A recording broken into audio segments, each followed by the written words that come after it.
Walking up this street 2 years ago was the proudest moment of my life. A new Labour government, the first in 14 years. A page in our country's history turned after years of disappointment and despair. The chance to change the lives of millions of people for the better. That's what I came into politics for. The journey to that point was not easy. 6 years ago, I inherited a Labour Party that was politically, financially, and morally bankrupt. I was told time and time again that my party was finished, that we were consigned to history, that a majority at the general election, let alone a landslide majority, was impossible.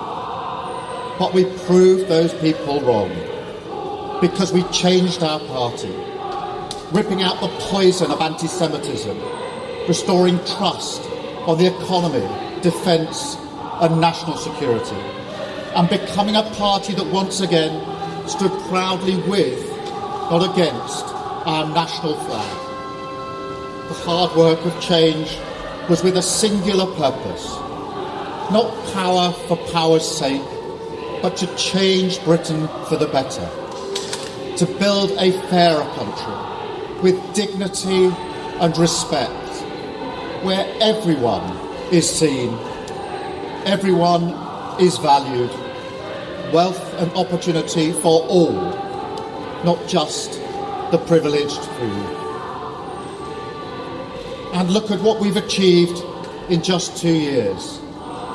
An economy that is stronger, growing faster than our peers, wages rising faster than inflation in every single month since we came to power, investment secured, infrastructure being built, an end to austerity, with the fastest fall in NHS waiting lists for 17 years, the biggest improvement in rights for workers and renters in a generation, the biggest uplift in defence spending since the Cold War, small boat crossings falling, asylum hotels closing, protecting young people from social media, and 500,000 children being lifted out of poverty because of the choices that I made.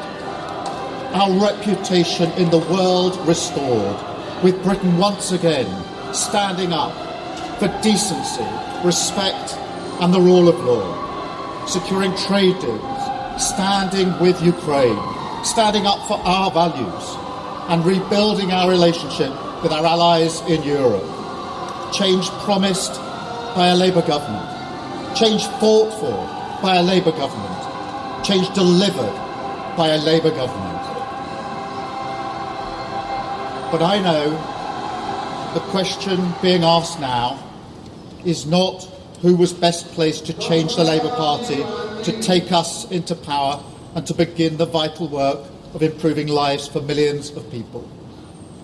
Those questions have been answered.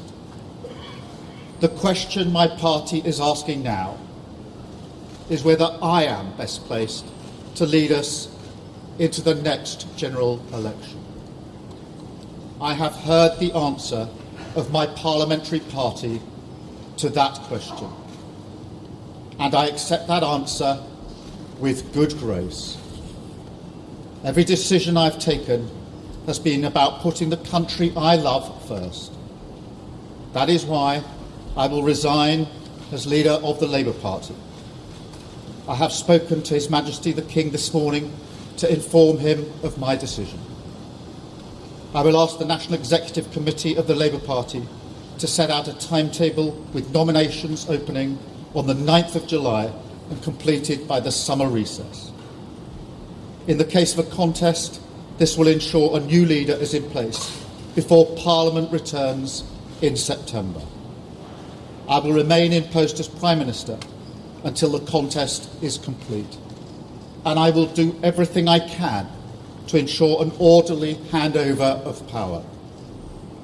I will also give my successor my full and unequivocal support, knowing that they will inherit a Britain that is far stronger and fairer than the one I inherited 2 years ago, better prepared for the challenges ahead, and better able to ensure the Labour Party secures a second term in office.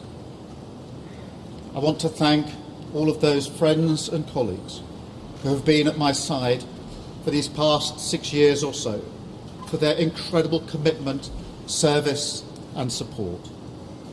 I want to thank the brilliant Number 10 staff and our country's extraordinary civil service who dedicate their lives to public service. And when I leave the biggest job in the country, I shall spend more time on the most important job, being the best husband I can to my fantastic wife Vic, who has been a rock by my side through good times and bad, and being the best dad I can to my beautiful children, who are my pride and my joy. Thank you very much.